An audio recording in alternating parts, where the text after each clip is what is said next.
네, 안녕하세요. 남원을 배운 김현세 변호사입니다. 오늘은 모시기 어려운 저희 법인의 이 변호사님 네 분을 모시고 함께 로스쿨 입시와 생활에 대한 이야기를 나눠보는 시간을 가져보려고 합니다. 안녕하세요. 안녕하세요. 각자 소개 한번 해주시죠. 저는 법무명제에서 소속되어 있고 최한열 변호사라고 합니다. 안녕하세요. 이정원 변호사입니다. 네, 안녕하세요. 김용현 변호사입니다. 반갑습니다.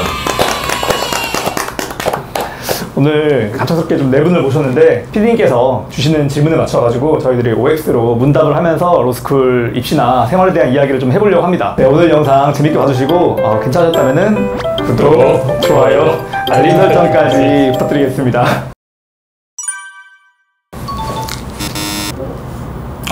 다 X네요. 근데 고등학교 때부터 준비하기엔 다들 우리 나이가 좀 많아요. 그때는 로스쿨 없었죠. 로스쿨 언제 생겼죠? 2008년 정도인가? 2008년이 마지막. 네. 제가 딱 2009년 2월에 졸업했는데 그때 딱 로스쿨 1회 생긴다, 1기 생긴다고 했었던 것 같아요. 네, 2009년부터 그렇죠. 네, 이제 학생들 받기 시작했죠. 그때가 신입생 1회. 사실 그렇다 보니까 실질적으로 고등학교 때부터 입시를 준비하는 세대는 저희 뒷세대죠. 아무래도 요즘. 그런 것 같아요. 요즘 딱 요즘이 그런 것 같아요. 애초에 그런 걸 전략적으로 짜서 학과도 선택을 하고 준비를 하는 거, 선행도 하고 그러는 것 같더라고요.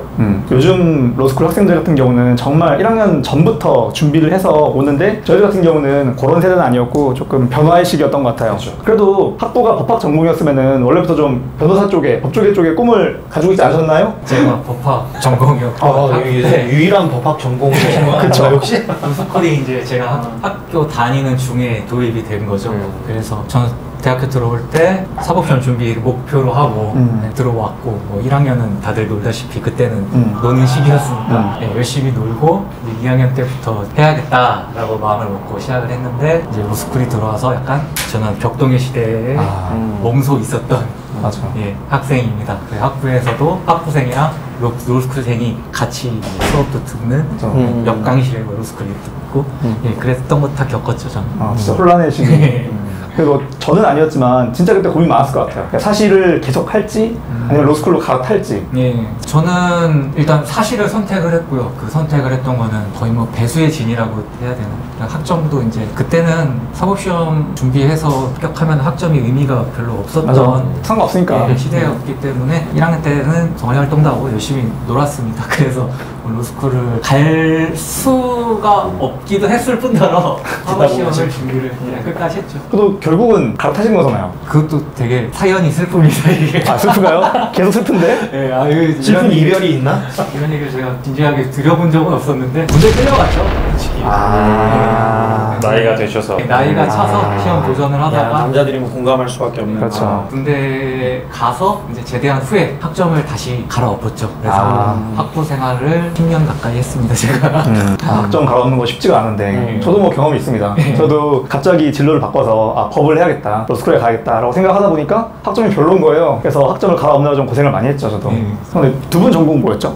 저는 경제학과. 경제학과? 네. 좀 로스쿨로 변경이 많이 오는 편인가요? 경제학과에서? 잘 안 오죠. 사실은 저 같은 경우에는 경제학과 너무 싫어했거든요. 저는 본인 전공이지만. 네, 전공 너무 싫어해서 전공 과목들 성적이 진짜 참혹할 정도였고 그런 와중에 이제 저는 사실은 그냥 대충 졸업한 다음에 적당히 취업해서 살자라는 주의였는데 계기가 있어가지고 법학 과목을 계절학기로 아주 야심차게 민법 총칙을 계절학기로 들었는데 사실 믿으시기 어려우시겠지만 저는 되게 재밌었어요. 그래서 쉽지 않네요. 저는 나 법학 재밌다, 법학 공부해볼래 라고 해서 사실 로스쿨에 가게 됐고 집에서 엄청나게 반대했어요. 막 아버지가 아침에 일어나서 딱 책상을 보면 막 법조 시장 레드오션 이런 신문기사 이렇게 올려놓으시고 마음을 좀 바꿨으면 그런 바람에. 그런데 이제 뭐 제가 한 번도 뭐 공부해보고 싶다라고 한 적이 없으니까 제가 그랬죠. 나 공부하고 싶은데 왜 못 가게 하냐, 나한테 기회 달라. 그러면서 제가 막 준비를 혼자 했죠. 이제 나중에는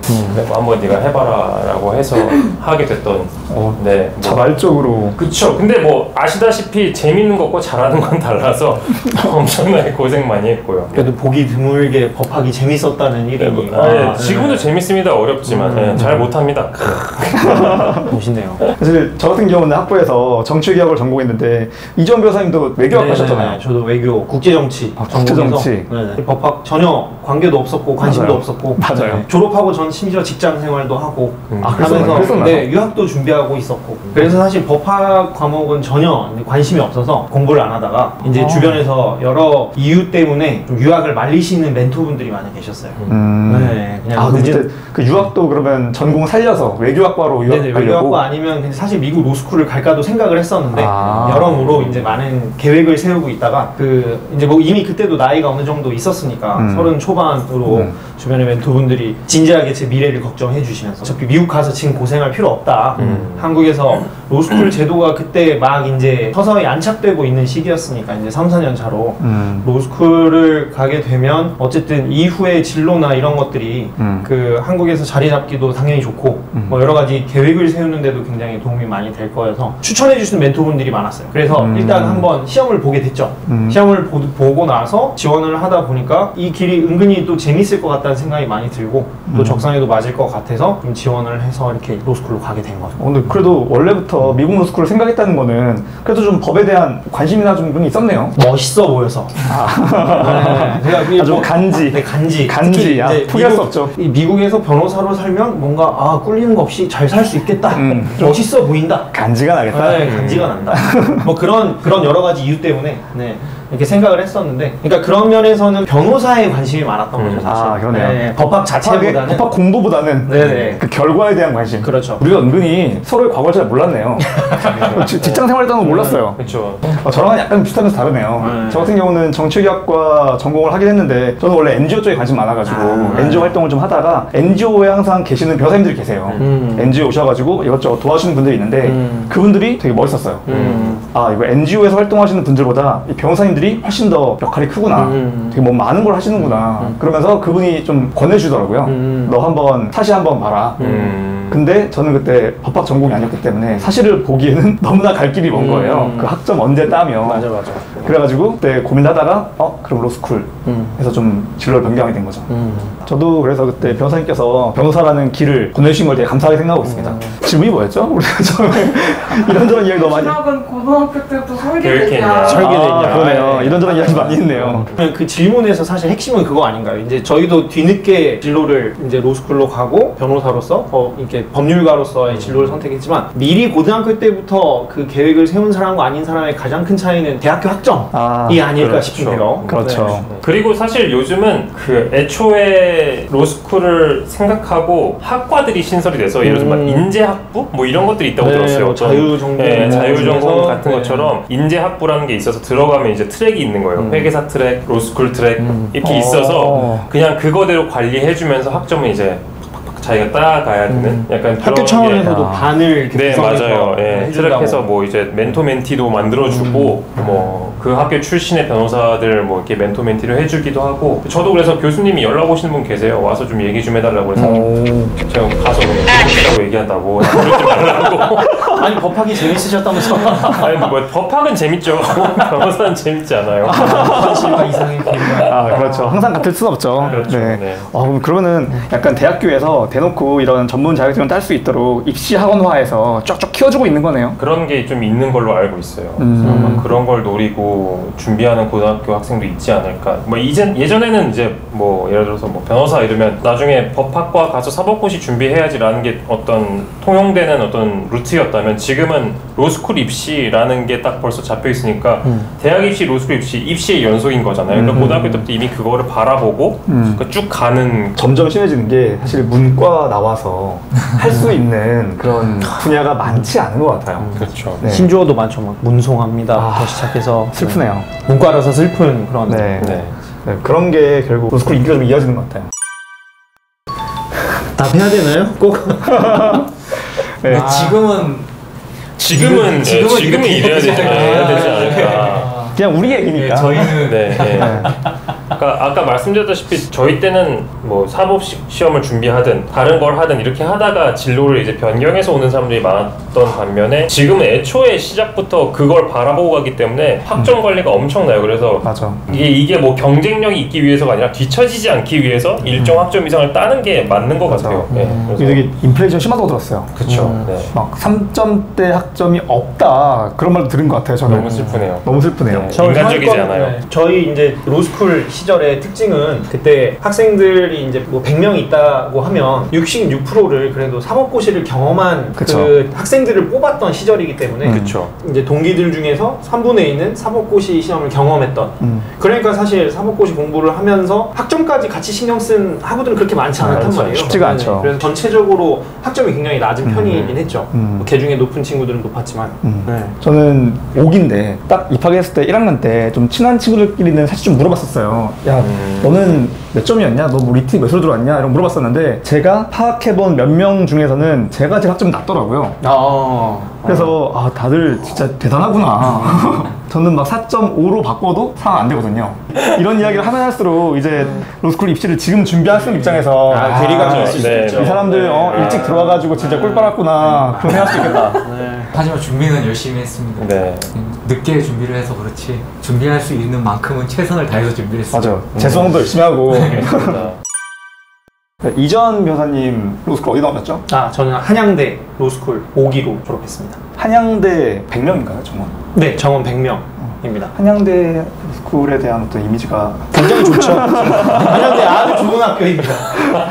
일단 갇혀있고 갇혀있어요? 이렇게 한양대의 특징이 네. 로스쿨도 그렇고 기숙사 생활들을 좀 많이 하다 보니까 좀 이렇게 언덕 사이에 이렇게 갇혀있는 약간 그런 형상을 띄고 그래요? 있어요. 약간 네네. 고립돼 있는 네네, 약간 캠퍼스에서도 고립돼 또 고립돼 있는 네네. 그리고 사실 한양대가 원래 공대로 원래 유명한 학교니까 뭐 전통적으로 공대가 유명한 학교다 보니까 이제 남하고 비율도 좀 더 높은 편이고 맞아. 저도 그리고 그런 이미지 들어갔어요. 남초 느낌이 좀 있어요. 네네, 그렇죠. 그리고 지하철역에서 이제 법대까지는 언덕을 이렇게 넘어서 한 언덕 하나를 넘어서 그 아랫부분에 있기 때문에 그 언덕 넘어서 여기 한번 틀어박히면 이제 나오지 365일 공부만 하게 된다. 나오지 않는다. 물론 매우 학구적이고 매우 열정이 높은 그런 좋은 학교.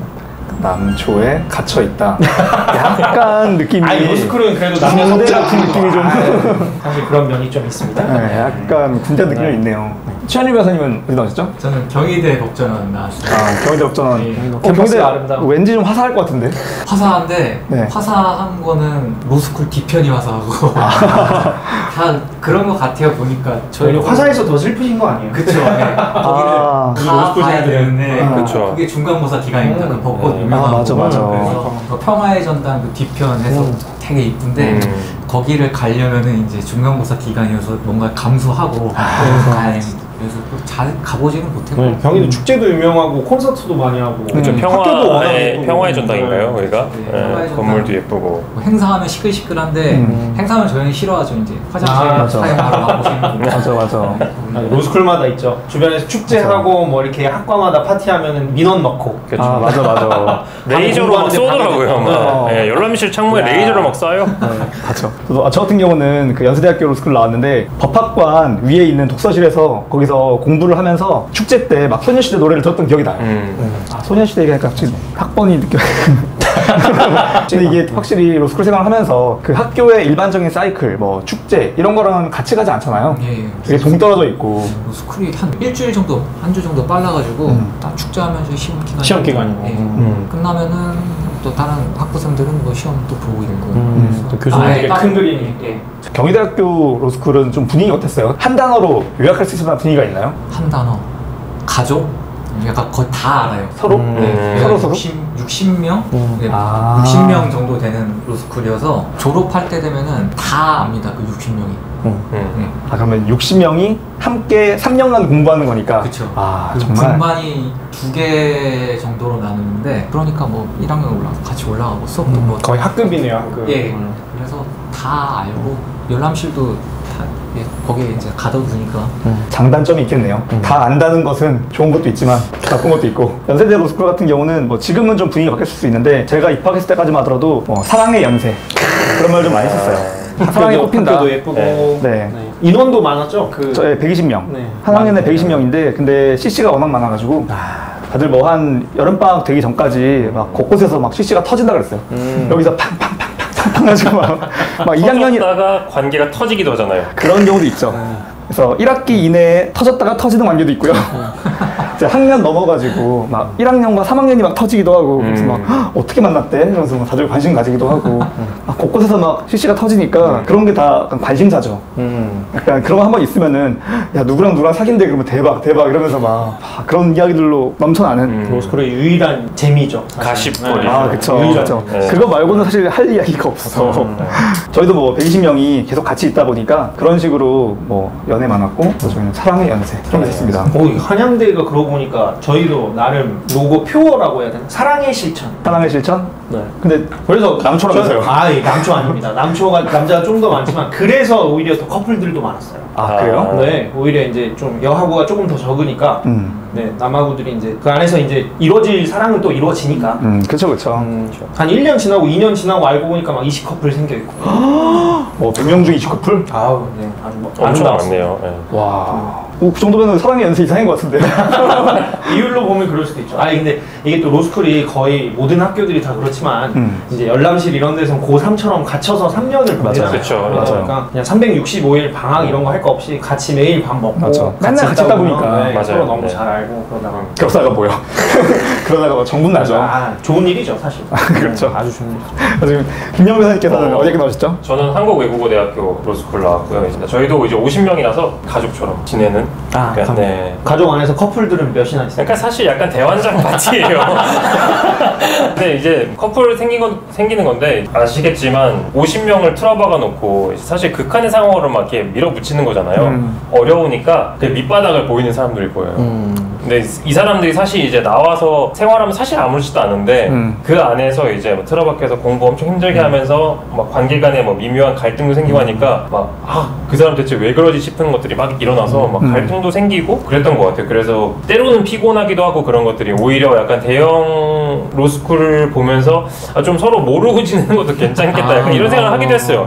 한 2반 정도로 갈려서 이 반 안에서만 알고 나머지는 몰라도 괜찮겠다. 근데 여기는 막 너무 잘하니까 아시겠지만 너무 잘 알고 있으니까 그 안에서 사실은 그래서 따로 뭘 할 수도 없어요. 왜냐면 한 다리만 건너면 이게 사실인지 아닌지 다 알고 있어가지고 뭐 뭔가 문제가 생겼는데 약간 갈등이 있다? 근데 약간 주변만 물어보면 그냥 막 그래서 그런 거구나 다 체크가 되고 그런 로스쿨 생활을 했죠. 근데 이렇게 갈등이 있다거나 그런 밑바닥까지 보이는 그런 학우가 있다고 하더라도 그 학우가 좋으나 싫으나 3년 같이 쭉 가는 거잖아요. 그렇죠. 그렇다고 거기서 너 손절 이래서 뭐 이렇게 할 수 있는 건 아니잖아요. 어쨌든 동료고 같이 가는 사이니까 보면서 뭐 저렇게까지 갈 수 있구나 이런 걸 좀 많이 깨달았던 것 같아요. 사람이 좀 힘들면 이렇게 될 수도 있구나. 그리고 그런 분들이 이제 변호사 시험도 합격하시고 필드에 나와서 열심히 일하시는 거 보면은 또 너무 그때랑은 다른 양상들을 보이니까 너무 잘 지내시고 너무 괜찮은 분들이시고 사실은 그게 정말 한정된 공간 안에서 어려움에 봉착하니까 그런 것일 뿐이지 사실은 그 사람들의 뭐 인격이 문제가 있거나 뭐 이런 거는 사실 아니잖아요. 그래서 그렇게 보면은 되게 힘들었던 시기다. 그 사람의 그런 시기를 알고 있었던 거가 뭐 그냥 어떤 때 보면 약간 짠한 느낌도 좀 있고요. 저를 누가 그렇게 보시지 않았을까라는 궁금한데요. 내가 또라이가 아니었을까. 이게 3년 동안 사람들을 한 곳에다가 몰아넣고 그리고 되게 치열하게 경쟁을 시키잖아요. 뭐 학점 경쟁시켜, 입시 경쟁시켜 그러다 보니까 정말 극한 몰아붙이다 보면은 그런 일이 생기는 것 같아요. 그렇죠. 멀쩡한 사람들도 그런 일이 생기는 것 같아. 네, 스트레스 받고 특히나 이제 상위권에 있는 사람들 그리고 스스로가 이제 상위권에 들어갈 수 있겠다라고 생각했던 사람들이 사실 딱 가보니까 너무 뛰어난 사람들이 많잖아요. 그러면 사실은 스스로가 비교하기 싫어도 비교할 수밖에 없거든요. 내가 이거밖에 안 되나? 막 이런 생각이 들면 사실 스트레스가 극한으로 올라가게 되는 거고 한순간 어떤 게 딱 이렇게 되면 이제 도는 거죠. 외대 근데 학식 외대 학식이요. 네, 빼놓을 수가 없는 얘기. 왜 안 나오나 사실 했는데 경희대 법전생들이 저희 학교 학식에 그렇게 많이 와서 먹었어요. 그래요? 어느 정도길래? 왜냐면 일단은 가격이 엄청 싸요.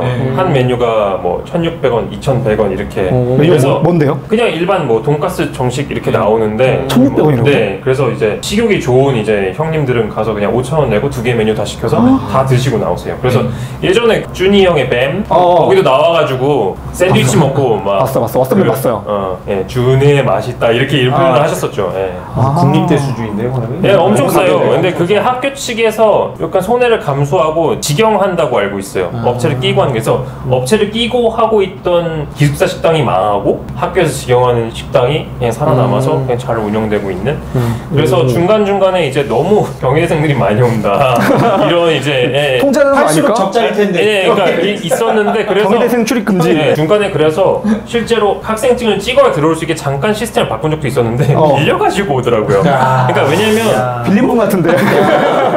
왜냐면 저는 그렇게 네, 한국 외대 로스쿨생들은 사실은 1년 정도 먹으면 질려요. 그러겠죠. 패턴이 돌아가니까 아무리 싸고 맛있지만 질려요. 그러면 이제 경희대생들이 밥 좀 먹을게 그냥 줘요. 저도 제 친구도 저보다 더 많이 먹었더라고요. 나중에 얘기 들어보니까. 예. 혹시 그 경희대 그 법학관 뒤에 있는 평화의 전당 가긴 힘들어도 밥 먹으러 외대 가기는 거기까지 내려가고 이런 거 아닙니까? 밥은 먹어야 돼 사람. 밥은 중요해.